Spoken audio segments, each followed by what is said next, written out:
Hello and welcome to Old Ways Gardening and Prepping. My name is Teresa. I would like to welcome you down to the garden today to make a very important recipe.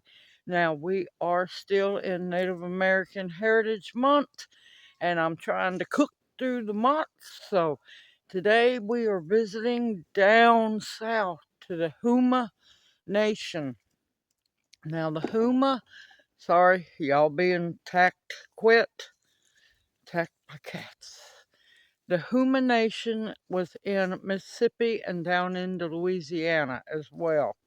Now, first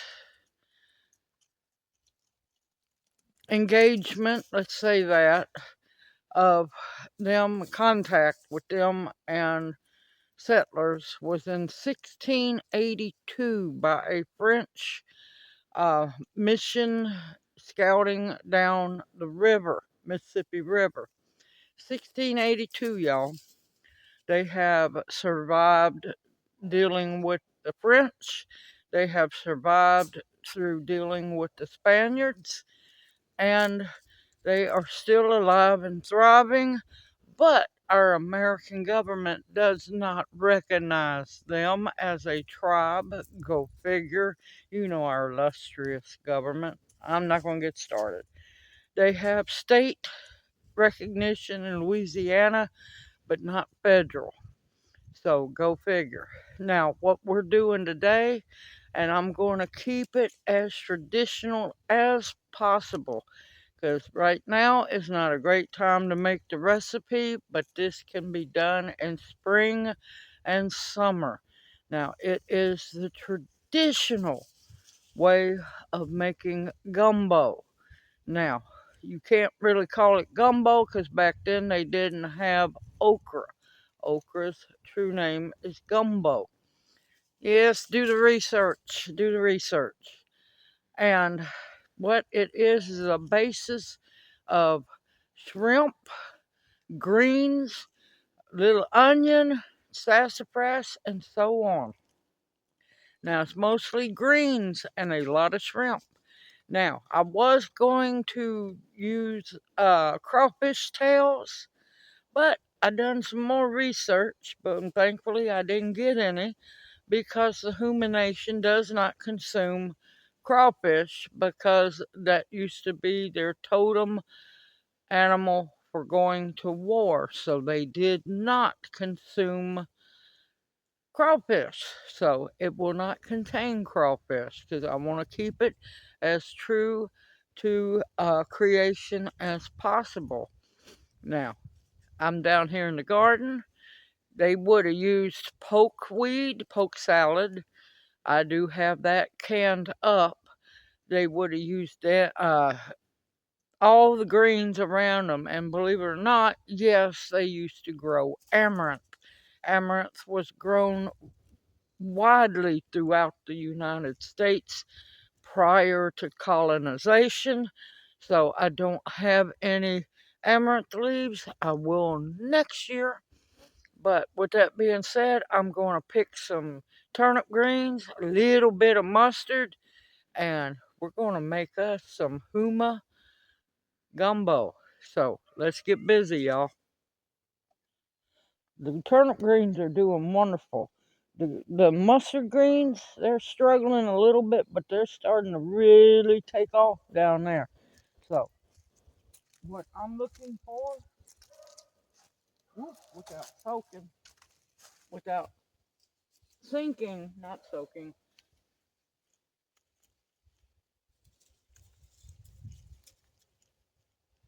is turnip greens, and I'm going to try to get some mustard. Go down your turnip green leaves, use your thumbnail.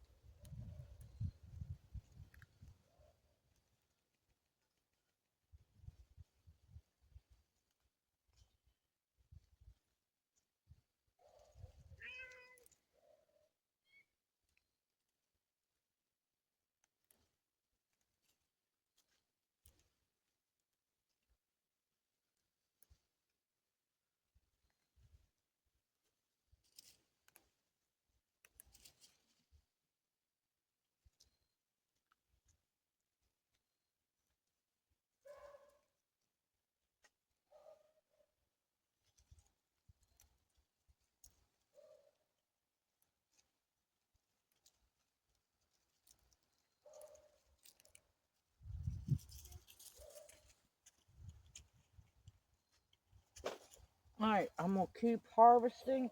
I want at least a bowl full of turnip greens and mustard greens mixed.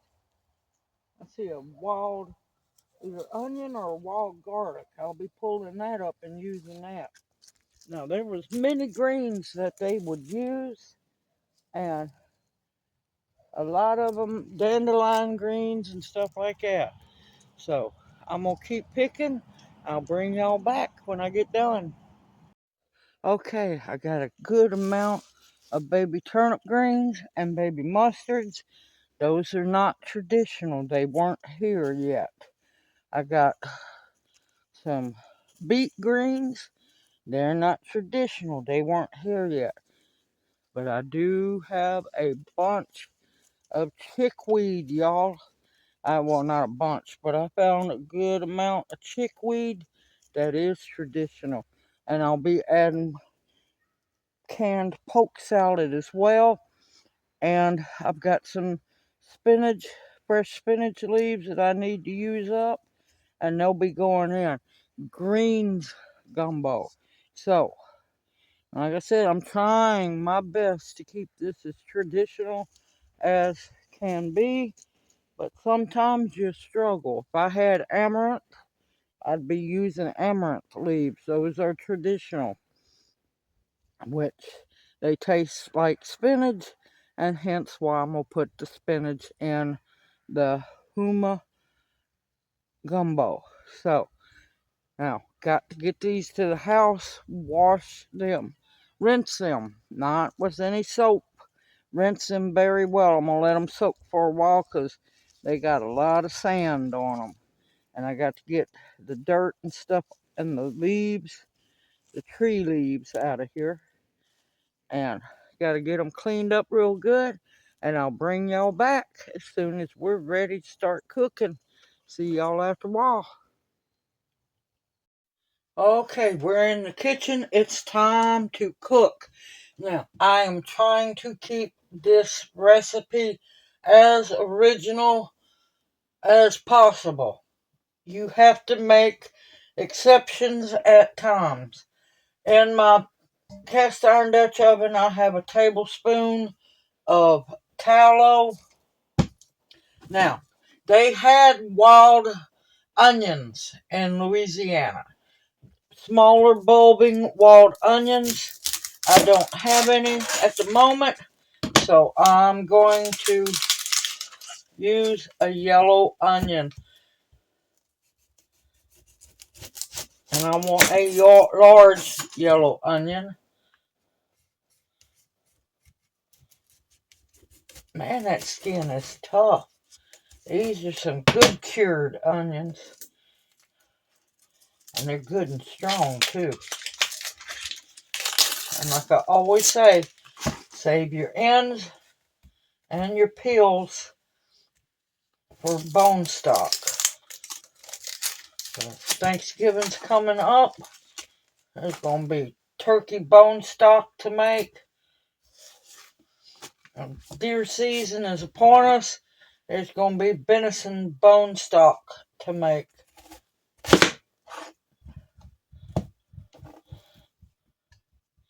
And I have my greens already washed. And they're draining in a colander on the sink. I'm not adding them to the pot yet because I want to saute the onions some. Give them a little color. Now, slice your onions up, chop them up, whatever size you like. This is going to be a very simple, original, as close to original as I can make it gumbo before contact. Okay.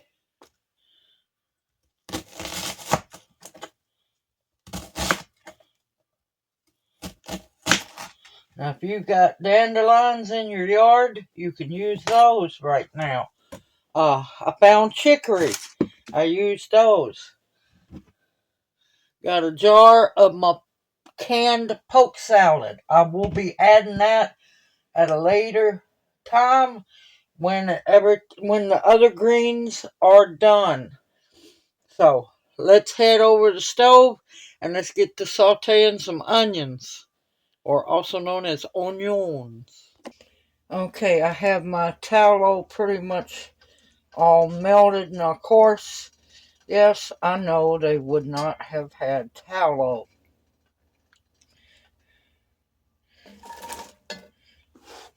But I want something to saute the onions in. And they definitely would not have had butter.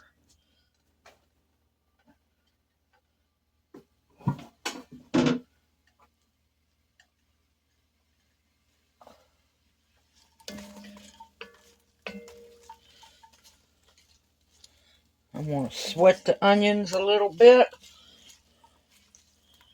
and get a little bit of color on them. Now, of course, they wouldn't have been cooking in a cast iron Dutch oven. It would have been a clay vessel set on the coals. I have my greens ready to go once these have sauteed enough. And I have 8 cups of water. I might have to add more.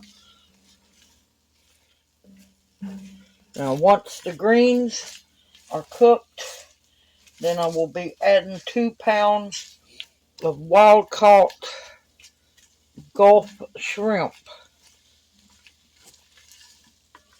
But that's going to be a while. Alright, once these saute and get some color, I'll bring y'all back. Okay, I know some people are wondering, well, there's no roux. Yep, they didn't make roux before contact. They didn't have flour. Okay, the onions are cooked nicely. In goes the 8 cups of water.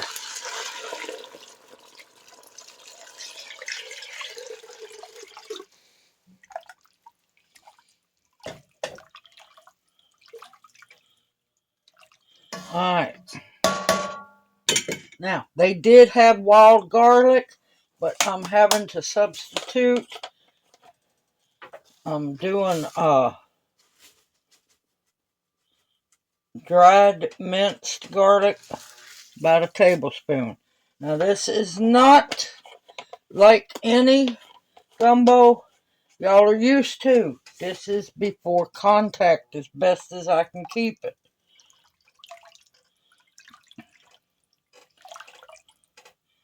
And I need to get a little salt. Be right back.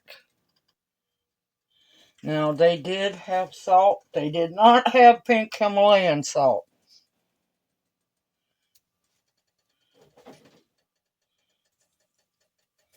And about a little more, about a teaspoon worth. Stir it real good. Oh, let me tell you, this smells good already. Alright, now we're going to put our mixed greens in. Now,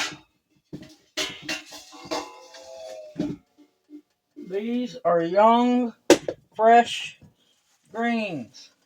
No, I'm not taking the stems off. Now, if you have to use the older greens, leave at least some stem in because that's your fiber.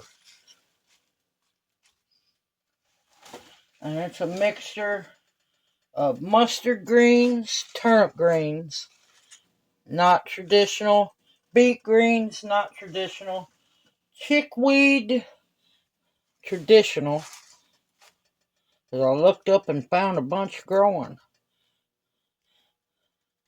Now the chickweed I did break up into smaller pieces. Now they would have had amaranth. Yes, they had amaranth. There's some bigger pieces of chickweed. Tried to break it up into smaller pieces of chickweed. And of course, amaranth has a slight spinach taste to it. So I have thrown in some baby spinach as well.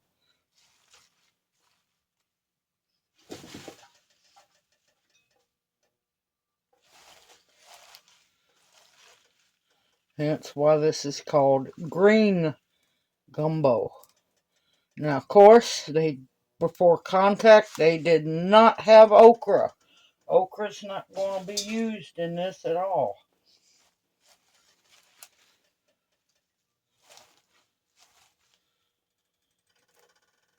Of course, pokeweed is traditional, so if you have some frozen poke salad in the freezer or canned like I do, you can use it, which I will be adding it after a while.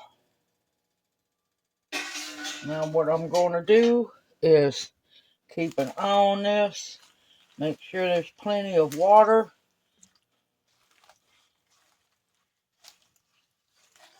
And I'm going to cook the greens until they're done.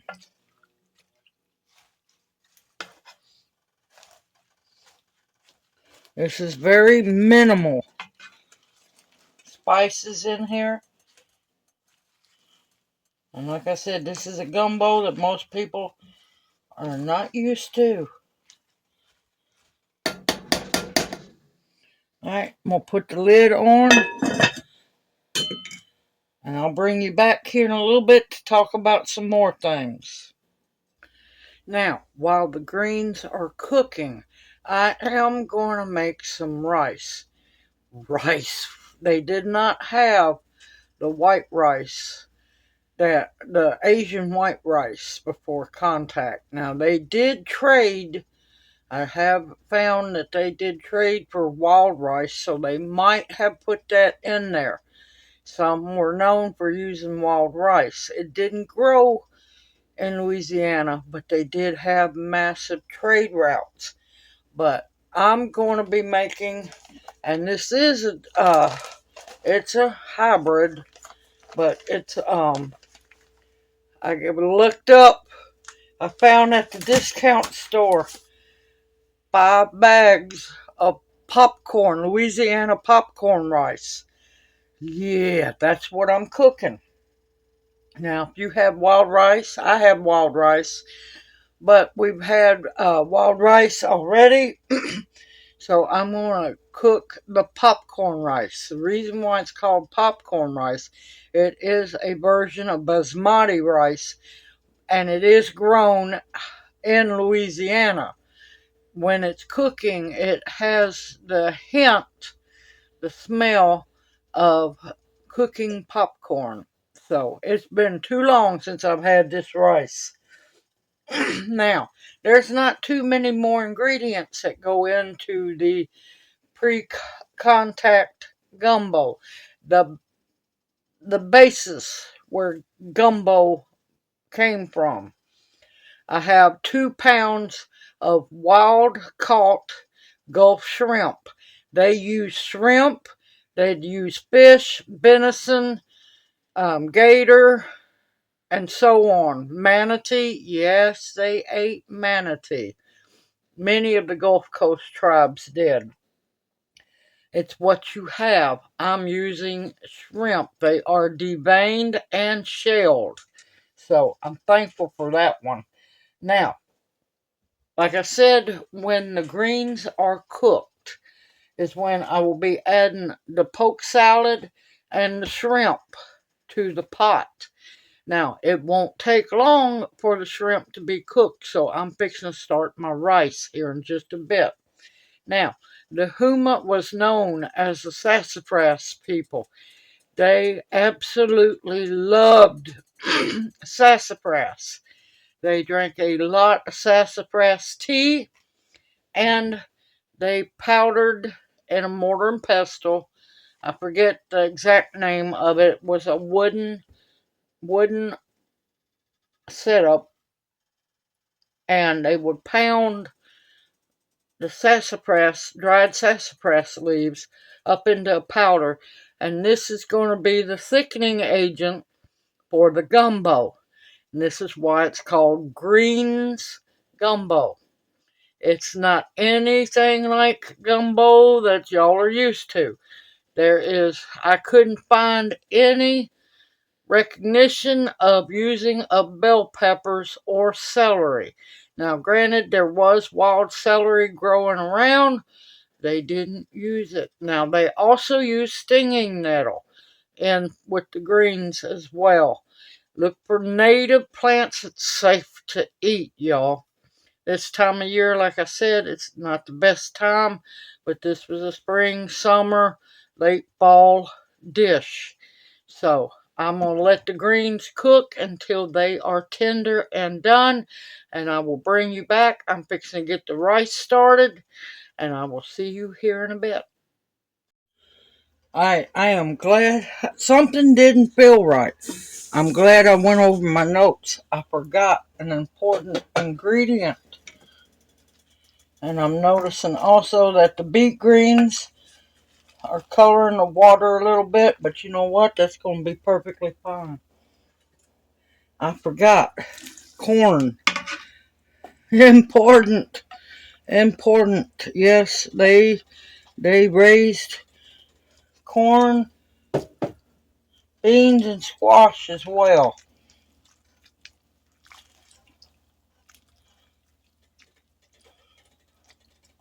And I'm glad I remembered that because they need to cook. And I'm just using frozen whole kernel corn. You could use canned. Don't use creamed. Now, if you have cut off the cob corn frozen, that will work just fine. Greens are starting to cook down. You want to cook them until they are good and tender.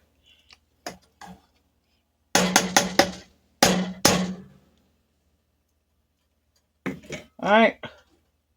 Yep, I almost messed up. I'm glad I caught myself in time.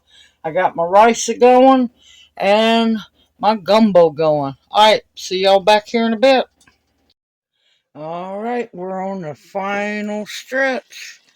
Greens are cooked. My rice is cooked. Now it's time to add the final ingredients. 1 jar of poke greens.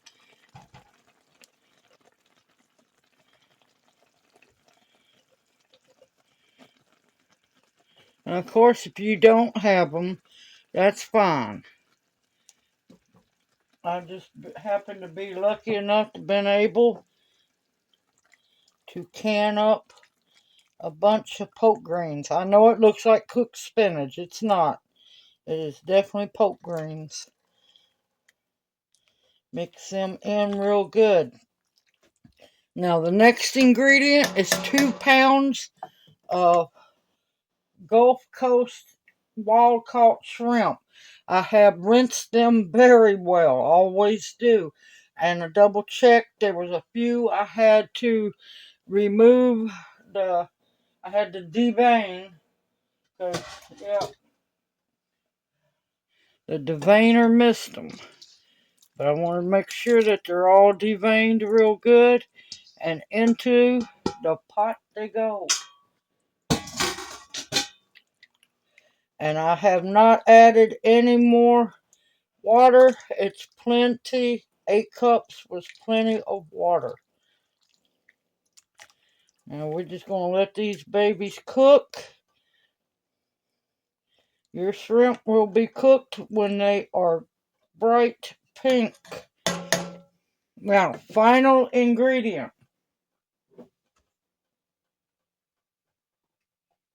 that the Houma absolutely loved. And this is homemade. It's belay powder, which you sometimes can find in the spice section if you're lucky. And it's going to be 2 tablespoons.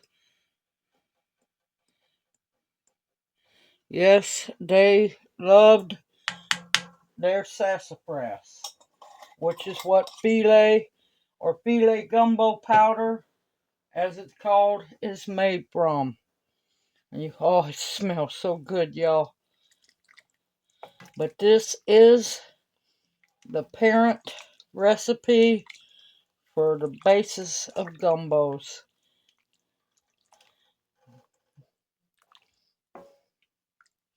It is just okra free. And the belay powder, also known as ground sassafras, is also a thickener. Oh, it smells so amazing, y'all. Oh my gracious, this is going to be good. I've been looking forward to making this recipe for a while. And like I said, my steamed rice is done, not traditional. You don't have to use the popcorn rice. You can use wild rice, which is more traditional, or you can use long grain rice, short grain rice, quick rice, whatever rice you would like to use. Alright, now of course the cold shrimp and the cold poke salad drop down the temp some. So I'm going to put the lid back on. I'm going to heat it up. Make sure that shrimp gets cooked. And when we come back, it's going to be time to plate up. See y'all here in a bit. It's dinner time. We're going to put a little bed of the Louisiana popcorn rice on there. And if you notice, the gumbo has thickened up quite a bit.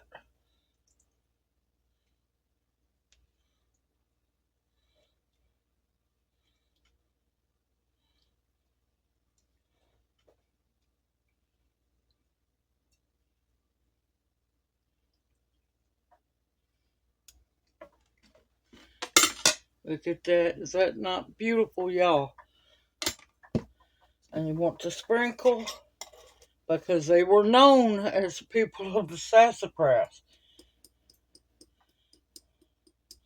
And you just sprinkle a little more of the filet powder on top. Alright, this is Junior's. I'll be back in a bit. Alright, Junior's in there smiling, waiting to eat. I'm going to tell you, this is hot from heat, not spice. Because I didn't see any recognition of peppers or anything like that, so I left them out.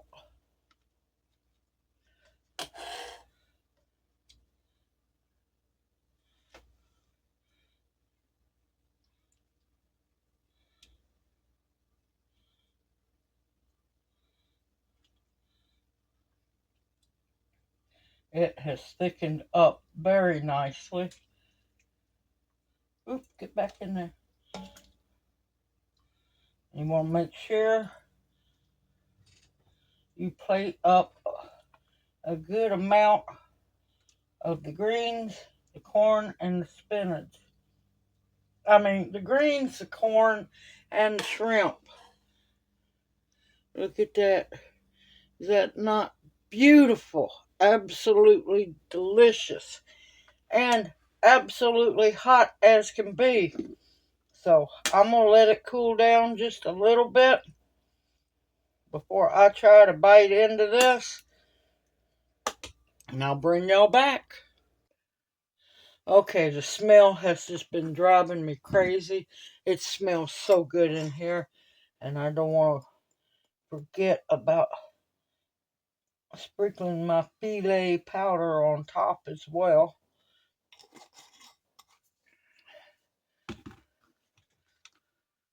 But look how delicious that looks.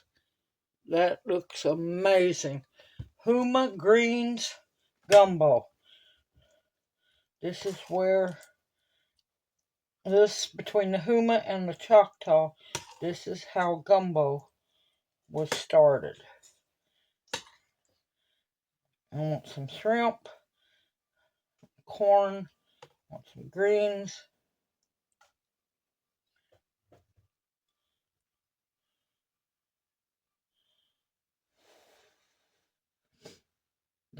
The filet sassafras powder really thickened it up nicely.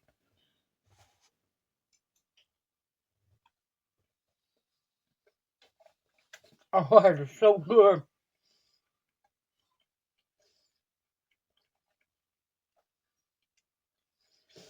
Oh, that is so good, y'all.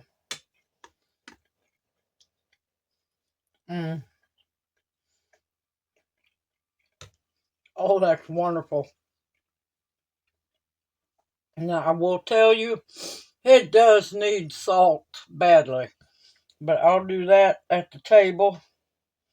Simple, easy, homemade, completely from scratch, y'all.